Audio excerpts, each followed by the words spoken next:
जय हिंद दोस्तों, आप सभी लोग को नमस्कार। आप सभी लोग का मेरे यूट्यूब चैनल चंदन सोनी मैथ पे स्वागत है। ठीक है दोस्तों, तो आज हम लोग एक बेहतरीन क्वेश्चन एग्जाम में 100% एग्जाम में वो क्वेश्चन आता है, वो क्वेश्चन लेकर आ गए हैं। देखिए, क्लास 10th का मैथ चल रहा है हम लोग का, चैप्टर नंबर 1 रियल नंबर वास्तविक संख्या, और for CBSE and UP board दोनों के लिए है। ठीक है, यूपी बोर्ड के लिए चाहे सीबीएसई बोर्ड के लिए, आप दोनों पढ़ सकते हैं, दोनों में ही आता है। तो क्वेश्चन नंबर ये सेकेंड है हम लोग का, इस पे बेस मेरा क्वेश्चन नंबर सेकेंड है दोस्तों। ठीक है, ये क्वेश्चन नंबर क्या है, सेकेंड है, क्वेश्चन नंबर सेकेंड है आज का। कल मैंने क्वेश्चन नंबर फर्स्ट कराया था कि प्रूव √2 इज इरेशनल नंबर, मैंने कराया था। आज मैं करा रहा हूँ प्रूव √3 इज इरेशनल नंबर। कल का जो वीडियो देखा होगा, अगर उसको कुछ भी थोड़ा सा समझ में नहीं आया होगा तो कोई बात नहीं है, ये वाला क्वेश्चन में √3 में आप लोग को समझ में आ जाएगा। जो कसर रख गया था वो समझ में आने वाला। ठीक है भाई, तो चलिए आज हम लोग क्लास में हम लोग ये सीखेंगे। उससे पहले थोड़ा हम लोग एक काम करते हैं, थोड़ा पानी में पी लेता हूँ।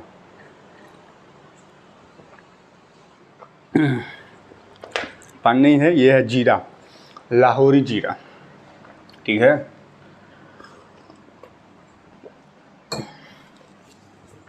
चलो हमको ये प्रूव करना है कि प्रूव √3 इज इरेशनल नंबर। तो हम लोग सॉल्व करेंगे, कैसे होगा भाई?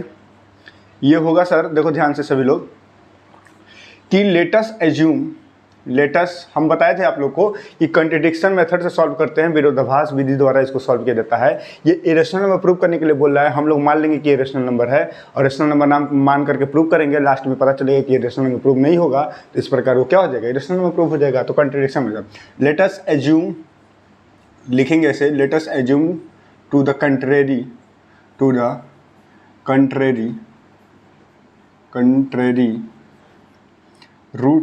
is a rational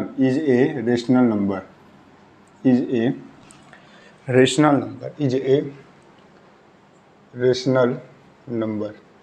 ठीक है, हम मान लेते हैं कि माना कि √3 एक अपरिमेय संख्या है। हिंदी मीडियम वाले ऐसे लिखेंगे, माना कि √3 एक अपरिमेय संख्या है, मान लेंगे। यहाँ पर कंट्रेरी का मतलब विरोधाभास होगा, विरोधाभास उत्पन्न करा रहे हैं हम लोग। ठीक है, तो √3 एक अपरिमेय संख्या है। तो आप लोग कहोगे सर √3 एक अपरिमेय संख्या है, तो वी कैन राइट, क्या लिख सकते हैं, वी कैन राइट क्या लिख सकते हैं कि √3 क्या है, जब परिमेय संख्या तो इसको a/b के रूप में लिख सकते हैं कि नहीं लिख सकते हैं? सर किसी भी परिमेय संख्या को a/b के रूप में लिखा जा सकता है, बिल्कुल लिख सकते हैं। जहां यहाँ पर एक शर्त होगा कि a एंड b, जो a एंड b है ये को प्राइम नंबर होते हैं। a and b are co prime number, a and b are co prime number होना चाहिए। ठीक है, को प्राइम नंबर होना चाहिए, को प्राइम नंबर होना चाहिए। ठीक है, को प्राइम का मतलब क्या होता है दोस्तों, अभाज्य संख्या। ठीक है मेरे प्यारे भाई, जिसका सभाज्य संख्या का मतलब क्या होता है, जिसका HCF 1 हो। ठीक है, कोई कॉमन फैक्टर ना हो, बात समझ में आ रहा है? अब देखिए सर, जब मैंने इसको ऐसे लिख दिया तो यहाँ पर क्या करेंगे, क्रॉस मल्टीप्लिकेशन करेंगे, तो b का मल्टीपल होगा तो b √3 होगा, इज इक्वल टू क्या हो जाएगा मेरे प्यारे भाई, ये हो जाएगा a। ठीक है, ये हो गया। आप क्या करेंगे, स्क्वायरिंग बोथ साइड्स, दोनों तरफ का वर्ग करेंगे, स्क्वायरिंग बोथ साइड्स। ठीक है, हम लोग क्या करेंगे, स्क्वायरिंग बोथ साइड मतलब दोनों पक्षों का वर्ग करने पर, लिखेंगे हिंदी में, दोनों पक्षों का वर्ग करने पर,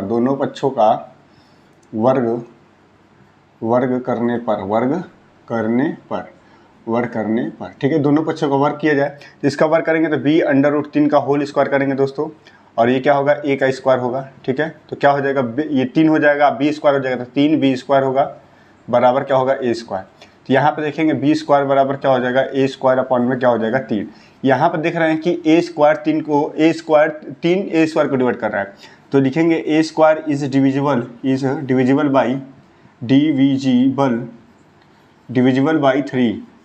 बाई 3। तो a इज आल्सो डिविजिबल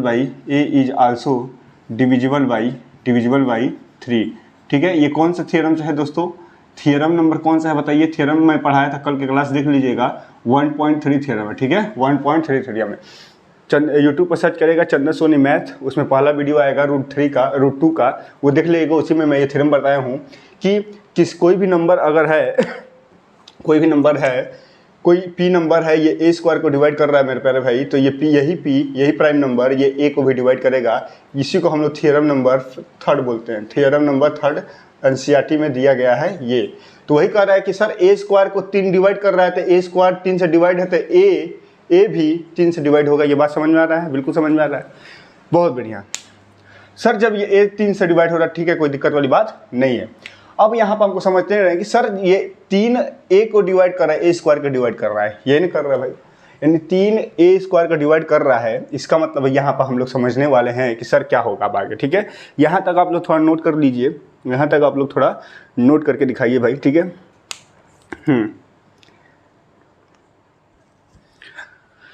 ठीक है भाई, देखो ध्यान से। अब यहाँ पर हम करेंगे कि सर ये a स्क्वायर जो है, a स्क्वायर किससे डिवाइड हो रहा है? 3 से डिवाइड हो रहा है। इसका मतलब ये होगा कि a का कोई a का क्या है 3c का कोई मल्टीपल यहाँ पे भी डिवाइड होगा। जैसे देखो यहाँ पर मतलब ये है कि सर a स्क्वायर को 3 डिवाइड कर रहा है, बहुत अच्छी बात है कि सर a स्क्वायर को 3 डिवाइड कर रहा है, ठीक है, कोई दिक्कत वाली बात नहीं है। यहाँ पर हम लेंगे a बराबर 3c। आप √2 वाला जब मैंने प्रूफ कराया था तो वहाँ पर मैंने लिया था a बराबर 2c लिया था, 2c, क्योंकि वहाँ पर a को डिवाइड कर रहा था 2, a को डिवाइड कर रहा था 2, तो भाई इसका मतलब जानते हो a को जब 2 डिवाइड करेगा, यहाँ पर देखो a को 2 डिवाइड करेगा मतलब 2 का कोई भी फैक्टर यानी c ही जो होगा, c क्या था? एक इंटीजर था, एक पूर्णांक था, तो c का कोई भी पूर्णांक, c का कोई भी फैक्टर इसको डिवाइड करेगा। उसी तरह यहाँ भी मतलब है कि सर यहाँ पर अगर 3 को नीचे लेंगे तो a/3 होगा बराबर c होगा। इसका मतलब यह है कि जब a को 3 डिवाइड कर रहा है तो c यानी यहाँ से मल्टीपल हो रहा है, यहाँ से जब फिर मल्टीपल होगा तो a बराबर 3c होगा, यानी c 3 का कोई भी फैक्टर a को डिवाइड करेगा, 3 का कोई भी फैक्टर a को डिवाइड करेगा, 3 का कोई भी गुणनखंड, 3 का कोई भी गुणनखंड a को डिवाइड करेगा। जैसे मैं लिख दूं, इसके जगह मैं 15 लिखता हूं तो a = 15 लिख देता हूं, तो a = क्या 15 को 3 गुणे 5 में लिख सकते हैं। तो यहाँ पर 3 का मान हो गया 3 और 5 का क्या मतलब है? c है। c एक क्या है? c एक क्या है? c माने 5 क्या है? एक पूर्णांक है। क्या है दोस्तों? c एक पूर्णांक है। ये मैंने समझाने का आपको प्रयास किया। तो इसका मतलब ये है कि कोई भी नंबर होगा, 3 का कोई भी गुणनखंड होगा तो वो a को डिवाइड करेगा, तो a बराबर 3c मानेंगे हम लोग, ठीक है। a बराबर 3c हम लोग क्या करेंगे? मानेंगे। और जब √3 का है तो हम लोग 3c मानेंगे, √2 का रहेगा तो 2c मानेंगे, ठीक है। अब ये a का मान हम क्या करेंगे? इस वाले इक्वेशन में रख देंगे, ठीक है। ये इक्वेशन नंबर क्या है दोस्तों? फर्स्ट है। तो लिखेंगे a का मान समीकरण नंबर फर्स्ट में रखने पर, तो लिखेंगे the value of a is equal to 3c putting in equation number first, putting in equation number first में रख देंगे। हिंदी में कैसे लिखेंगे कि a का मान समीकरण नंबर फर्स्ट में रखने पर, ठीक है, रख देंगे। तो रखेंगे तो क्या होगा? b/√3, सॉरी समीकरण नंबर फर्स्ट ये नहीं मानिए, समीकरण नंबर फर्स्ट इसको मानिए, ठीक है, समीकरण नंबर फर्स्ट इसको मानिए, बहुत बढ़िया, ठीक है। अब देखिए 3b² है, 3b² लिख दीजिए। a के जगह पर क्या लिखेंगे? a के जगह पर 3c लिखेंगे, 3c है और a का स्क्वायर है तो यहाँ पे स्क्वायर कर देंगे, इसका स्क्वायर है। देखो 3b² बराबर हो जाएगा 9c²। अब 3 से इसको काटेंगे तो क्या हो जाएगा? b² बराबर हो जाएगा 3c² होगा, और ये 3b को डिवाइड करेगा, मतलब क्या होगा? यहाँ से देखिए b, ये 3 नीचे आएगा तो b² बराबर क्या हो जाएगा?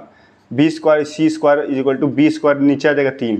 यहाँ पे आपको फिर से दिखाई दे रहा है कि सर ये b² जो है ना, b² को 3 डिवाइड कर रहा है, यानी इसका मतलब यहाँ पे ये हुआ कि b² is divisible by 2, divisible by 3। ये b² है भाई, ऊपर कर दो, b² इज डिविजिबल बाई 3, तो b is also divisible by 3। कौन से थ्योरम से? थ्योरम नंबर 1.3, यहाँ पे लिख दीजिएगा थ्योरम नंबर 1.3 से। 1.3 का मतलब है कि सर ये b² को 3 b² को डिवाइड कर रहा है तो 3b को भी डिवाइड करेगा। हमको पता होना चाहिए दोस्तों कि यहाँ पर हम लोगों ने देखा था कि सर a और b का, यहाँ पर है a और b क्या होना चाहिए? को प्राइम नंबर होना चाहिए था। a और b क्या होना चाहिए था? को प्राइम नंबर होना चाहिए था। a और b का को प्राइम नंबर का मतलब HCF इन दोनों का केवल कॉमन गुणनखंड केवल a का आना चाहिए था।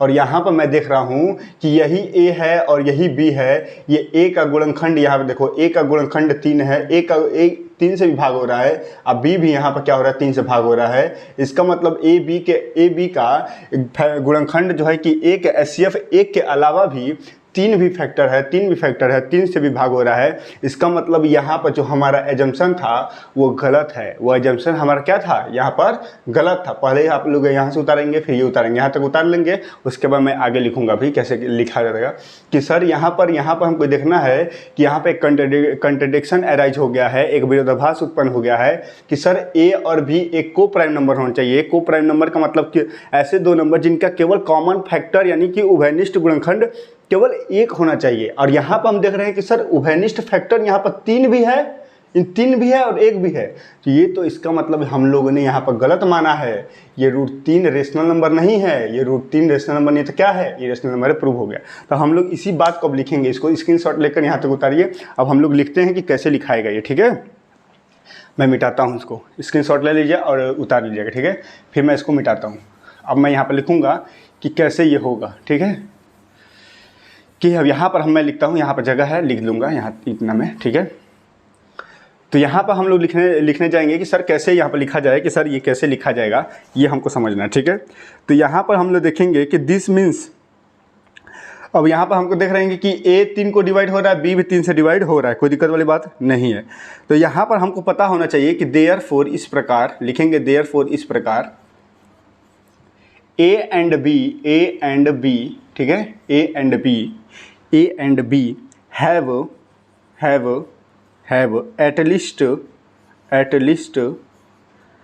3 as a common factor, 3 as a common factor। Common factor मतलब उभयनिष्ठ गुणनखंड कॉमन फैक्टर होना है।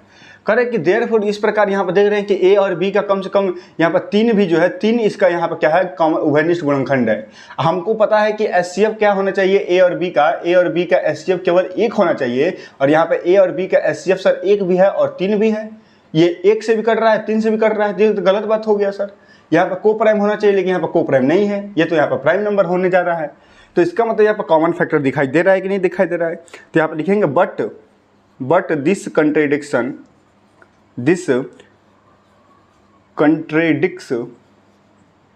contradicts the fact A and B are co prime होना चाहिए। क्या होना चाहिए दोस्तों, को प्राइम होना चाहिए। लेकिन को प्राइम यानी सहभाज्य तो नहीं है, को प्राइम नहीं है, सहभाज्य नहीं है। तो यहाँ पर लिखेंगे this contradiction has arisen, this contradiction, यहाँ पर पूरा लिखना पड़ेगा exam, this contradiction has arisen because of our incorrect assumption, incorrect